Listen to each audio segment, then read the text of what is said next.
नमस्कार, आपका स्वागत है हमारे चैनल वास्तु सफर में। दोस्तों, अगर आप भी अपनी लाइफ में कुछ नया सीखने की चाह रखते हैं तो अभी हमारे चैनल वास्तु सफर को सब्सक्राइब कर लें। तो दोस्तों, हिंदू पंचांग के अनुसार प्रतिवर्ष फाल्गुन मास के शुक्ल पक्ष की पूर्णिमा तिथि को होली का त्योहार मनाया जाता है। इस वर्ष होलिका दहन का आरंभ 13 मार्च 2025 को दोपहर 2:30 बजे होगा और इसका समापन 14 मार्च 2025 को शाम होगा 4:29 पर होगा, लेकिन इस दिन भद्रा का साया रहेगा। इस वजह से शाम के समय होलिका दहन किया जाएगा और अगले दिन 14 मार्च के दिन रंगों की होली खेली जाएगी। दोस्तों, अगर आपके जीवन में धन से जुड़ी समस्या है तो आप होली की अग्नि में यह 3 चीज जरूर डालें। चाहे कितनी भी बड़ी समस्या हो, धन के मार्ग में कितनी ही बड़ी रुकावट हो, वह समूह नष्ट हो जाती है, क्योंकि होली की अग्नि में इतनी पवित्रता और शक्ति होती है कि यह बड़े से बड़े पापों को नष्ट करने की क्षमता रखती है। इसीलिए शास्त्रों में होलिका दहन को बहुत ही महत्वपूर्ण उत्सव के रूप में मनाया जाता है। लेकिन शास्त्रों में कुछ ऐसी भी वस्तुओं के बारे में बताया गया है जो भूल से भी होली की अग्नि में नहीं डालनी चाहिए। कई लोग जानकारी न होने के कारण होली की अग्नि में इन चीजों को डाल देते हैं। ऐसा करना बहुत ही अशुभ माना जाता है। प्राचीन काल से ही होली के त्योहार को बुराई पर अच्छाई की जीत के प्रतीक के रूप में मनाया जाता है। होली का पर्व खुशियों और रंगों से जुड़ा होता है। होली का दहन उनकी रात को देवी शक्तियों का उदय होता है और आसुरी शक्तियों का विनाश होता है। होली की रात, इन दिव्य शक्तियों की पूजा आराधना करने से दरिद्रता का नाश होता है और जीवन की सभी समस्याएं नष्ट हो जाती हैं। शास्त्रों में इस दिन को दुख तकलीफों से छुटकारा पाने के लिए सर्वोत्तम माना गया है। नक्षत्र विद्या में होली की रात को सिद्ध की रात कहा गया है। इस दिन वातावरण में नकारात्मक और सकारात्मक दोनों प्रकार की ऊर्जा बहुत सक्रिय रहती है। इसीलिए प्राचीन काल से ही आर्ष मुनि तथा तांत्रिक आदि अपनी अपनी विद्या और पूजा पद्धति के अनुसार सीढ़ियां को प्राप्त करते आए हैं। होली की रात जो साधना की जाती है वह बहुत ही प्रभावशाली और फलदायी मानी जाती है। इस दिन उपाय करने से वह निश्चित ही सफल होते हैं, इसमें कोई शंका नहीं है। इसीलिए आज हम आपको शास्त्रों में बताए गए उन महत्वपूर्ण उपाय के बारे में बताने जा रहे हैं जो आपको आपके जीवन से परेशानियों को खत्म करने में काम आएंगे।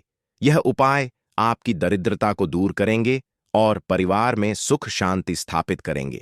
इसीलिए आप इस दिन बिना चुके यह अचूक उपाय जरूर करें। शास्त्रों में कुछ गुप्त उपाय के बारे में बताया गया है जिन्हें हमेशा ही गुप्त तरीके से करना चाहिए। यह उपाय कभी दूसरों के सामने नहीं करनी चाहिए, अन्यथा इनका फल व्यर्थ हो जाता है। तो चलिए सबसे पहले जानते हैं हमें होली की अग्नि में कौन सी चीज भस्म करनी चाहिए और कौन सी चीज डालना वर्जित बताया गया है। सबसे पहली बात दोस्तों, कई लोग होली की अग्नि में गन्ना डालते हैं। ऐसा करना शुभ फलदायक होता है, लेकिन ध्यान रहे गन्ना के टुकड़े करके नहीं डालना चाहिए अथवा खराब गन्ना भी होली की अग्नि को अर्पित नहीं करना चाहिए।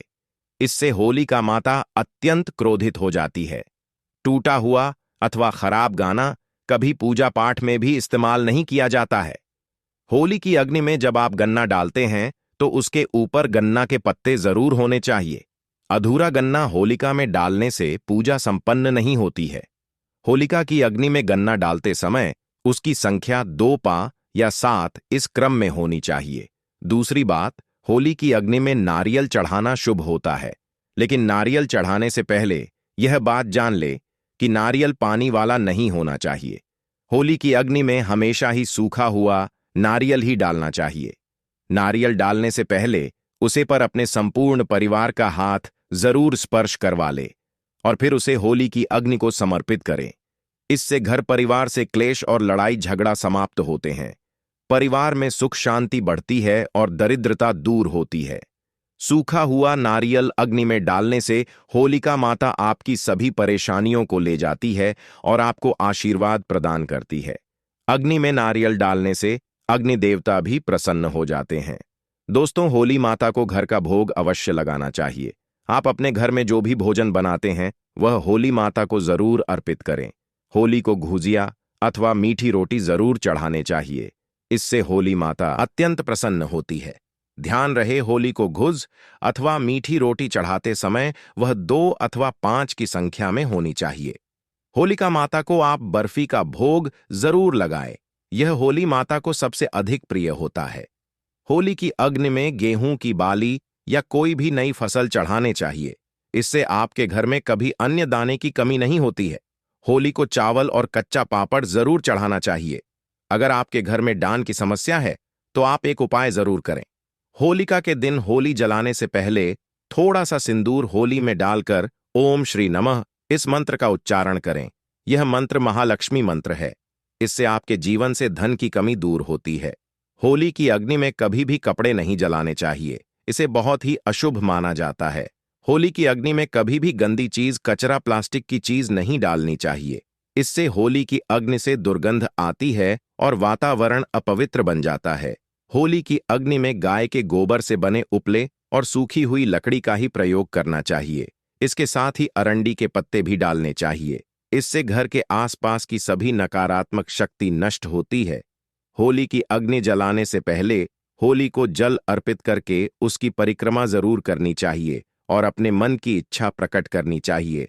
आपके द्वारा जो भी भूल हुई है अथवा जो भी पाप हुए हैं उनके लिए क्षमा मांगनी चाहिए। आपके अंदर के सभी पाप उसी नष्ट हो जाते हैं और आपको पुण्य की प्राप्ति होती है। होली की अग्नि में कभी भी हानिकारक केमिकल नहीं डालने चाहिए। होली में आप तेल का प्रयोग कर सकते हैं, लेकिन पेट्रोल और मिट्टी के तेल का प्रयोग नहीं करना चाहिए। शास्त्रों के अनुसार होलिका दहन के दिन कुछ कार्य कभी नहीं करनी चाहिए। जैसे महिलाओं को अपने बाल खुला रखकर होली के समक्ष नहीं जाना चाहिए। महिलाओं को अपने बाल बांधकर ही होलिका माता का पूजन करना चाहिए। माना जाता है कि इस दिन नकारात्मक शक्तियां चरम पर होती हैं। बाल खुले रखने से यह नकारात्मक शक्तियां आपकी ओर आकर्षित हो सकती हैं। अगर कोई स्त्री मासिक धर्म का पालन कर रही हो तो उसे होली की अग्नि नहीं जलानी चाहिए और पूजा भी नहीं करनी चाहिए। शास्त्रों में इसे वर्जित बताया गया है। साथ ही गर्भवती महिलाओं को होलिका की अग्नि के समीप नहीं जाना चाहिए। इससे होने वाले बच्चे पर न नकारात्मक प्रभाव पड़ता है। एक बच्चे की माता को भी होलिका की अग्नि जलानी नहीं चाहिए। दोस्तों, होली की राख का उपयोग कई चमत्कारिक उपाय करने के लिए किया जाता है। यह राख घर से नकारात्मकता दूर करने में बहुत कारगर होती है। आप होली की राख को अपने घर पर जरूर लेकर आए और इसे अपने घर के कोने में डाल दें, अथवा होली की राख पानी में मिलाकर घर में पोछा लगा दें। इसे घर से संपूर्ण नकारात्मक शक्ति नष्ट होती है। साथ ही होली की राख को अपने मस्तक पर लगाना भी बहुत शुभ होता है। इस छोटे बच्चों के मस्तक पर लगाने से बुरी नजर का प्रभाव खत्म होता है। अगर घर में धान की समस्या है, धन नहीं दिखता है, तो होली की राख को एक सफेद कपड़े में बांधकर अपने घर की तिजोरी में रख दें, अथवा आप जिस स्थान पर धन रखते हैं उसे स्थान पर रख दें। इसे ढंग से जुड़ी समस्या खत्म होती है। होली की राख को काले कपड़े में बांधकर घर के लटका देना चाहिए। इससे घर पर बुरी नजर का प्रभाव खत्म होता है और परिवार में सुख शांति की अनुभूति होती है। होली के दिन कभी किसी को सफेद चीज उधार में नहीं देनी चाहिए और दूसरों से सफेद चीज भी नहीं लेनी चाहिए। इससे आपके जीवन में दुर्भाग्य आ सकता है। इस दिन कई लोग टोने टोटके, काला जादू आदि प्रकार के अनिष्ट कार्य करते हैं। अगर कोई आपको सफेद वस्तु देता है, जैसे नमक, सफेद कपड़ा, चावल, तो भूल से भी नहीं लेना चाहिए, अन्यथा आपको इसके अशुभ परिणाम भोगने पड़ सकते हैं। होली की रात को चौराहे पर अथवा दुर्गम स्थान पर नहीं जाना चाहिए। इस दिन ऐसे स्थान पर कई तांत्रिक क्रियाएं की जाती है और अशुभ चीज मार्ग में डाल दी जाती है। अगर गलती से आपका पैर इन चीजों पर पड़ता है तो उसका अशुभ प्रभाव आपके जीवन पर पड़ सकता है। ध्यान रहे, मांस मदिरा का सेवन करके होली की अग्नि के पास नहीं जाना चाहिए। होली की अग्नि अत्यंत पवित्र होती है। जो भी इस दिन मांस मदिरा का सेवन करके होली की अग्नि के पास जाता है उसे महापाप लगता है। शास्त्रों के अनुसार ऐसे व्यक्ति को नर्क में जाना पड़ता है और अगला जन्म कुत्ते का प्राप्त होता है। होली के दिन कभी किसी स्त्री को अपमानित नहीं करना चाहिए। खासकर अपनी बहन को कभी अपशब्द नहीं कहना चाहिए। इससे होलिका माता अत्यंत क्रोधित हो जाती है। इस दिन स्त्री का अपमान करने वाले मनुष्य को रोग आदि दुखों का सामना करना पड़ता है। होली की अग्नि के पास बैठना नहीं चाहिए अथवा उसके पास थूकना नहीं चाहिए। यह एक पवित्र अग्नि है, इसे सदैव नमस्कार करना चाहिए। होली का दहन के बाद दूसरे दिन होली जरूर खेलनी चाहिए। होली के रंग लगाने से आपके जीवन से नकारात्मकता नष्ट होती है। होली के रंग लगाने से जीवन में सकारात्मक आती है और सभी बुराइयां नष्ट होती हैं। तो दोस्तों, इस प्रकार से आप होली के पर्व को जरूर मनें। उम्मीद है आपको यह जानकारी अच्छी लगी होगी। वीडियो को लाइक जरूर करें, कमेंट में जय होलिका माता और जय श्री कृष्ण अवश्य लिखें। साथ ही चैनल को सब्सक्राइब करें। आप सभी का धन्यवाद।